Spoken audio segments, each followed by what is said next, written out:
نیمه دوم روز 28 یولی سال روان رئیس ولایت ختلان دولتعلی سعید طبق نقشه چاره‌بینی‌های مقامات اجرایی حکومت دولتی ولایت ختلان با سفر کاری به ناحیه واسع برای بازدید نمودن از رفت کارهای ساختمانی در انشاءات‌هایی که بخشیده به 35 سالگی استقلالیت دولتی و افتتاح بینای علوگی در نظم مؤسسه تعلیمی و چاه عمودی تشریف آوردند. رئیس ولایت ختلان نخست از رفت کارهای ساختمانی مؤسسه تحصیلات میانه عمومی رقم 49 برای 480 نفر خواننده در دو بست تعلیمی ساخته شده ایستاده است بازدید کرده به مسئولان جهتی در سطح بلند ساخته به استفاده دادن آن دستورات مشخص دادند. باید گفت که فرمایشگر بینای مؤسسه مذکور مرکز تطبیق لایحه ساختمان و مجهزگردانی مکتب‌ها بوده. ساختمان آن با طرح معاصر از جانب پودرچی جمعیت دارای مسئولیت محدود فیروز ناحیه دنقره تهیه و طراحی شده است. همچنین در رفت سفر کاری از باغ فرهنگی و فراغتی به نام میرعلی محمدعلی واقع در دهه آخر جماعت دهاتی به نام میرعلی محمدعلی که با اصول معاصر معماری و با تشبث خواجگی دهقانی میراثار ساخته شده است دیدن کرده به مسئولان جهتی سبزانیدن گل و بوته‌های آرایشی در این باغ مسئولیت‌های سودمند دادند. سپس از رفت کارهای ساختمانی کارخانه استحصال مکران، محصولات قنادی، میوه خشک‌کنی و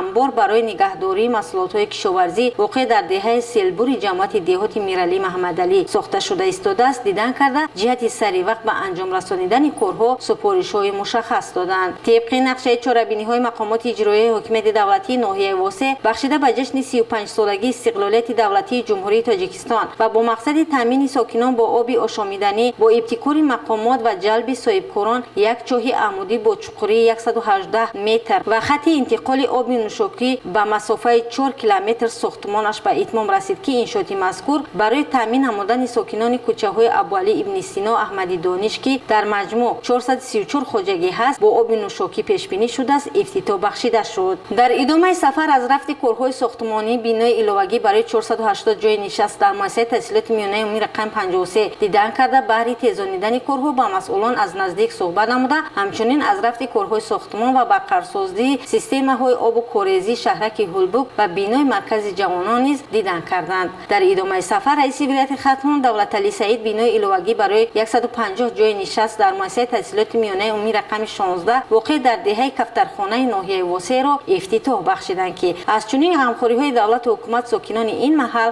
خوشنود گشتند. ما امیدواران مؤسسه تحصیلات رقم 16 ناحیه واسع جواباً به همکاری‌های اساسگذار طول وحدت ملی پیشوای معظم ملت محترم جناب علی امام رحمان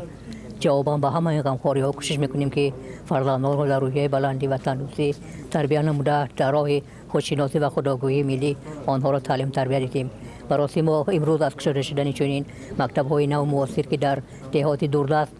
پای عمل می‌گردند بسیار شاد و ممنون می‌گردیم و اظهار سپاس و صمیمیت خود را به همه آن شریکان رشد که امروز در این سهم خویش را گذاشتند اظهار سپاس می‌نماییم. ما کوشش می‌کنیم که در چنین مکتب‌های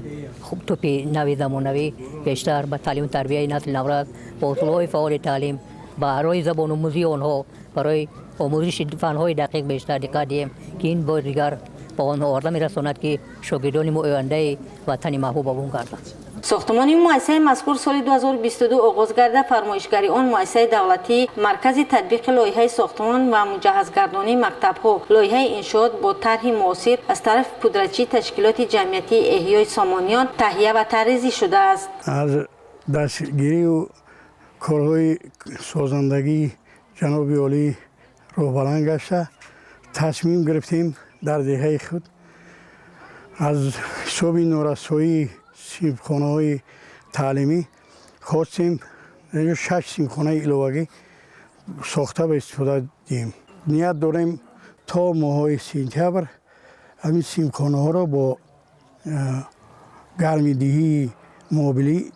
تامین نماییم. همچنین در رفت سفر کاری از منفرش‌کنی راه دهه حسن قربانی جماعت دهاتی توگرک دیدن نمود که راه مذکور از طرف صاحبکاران محله مذکور بنیاد گردیده ایستاده است و به صاحبکاران محلی جهتی بنیاد از نوسازی راه‌ها و کارهای آبادانی و سازندگی اظهار سپاس نمودند. خیرین سامورادزاده، ظفر نظرزاده، محمد میرزا، ناحیه واسع اخبار.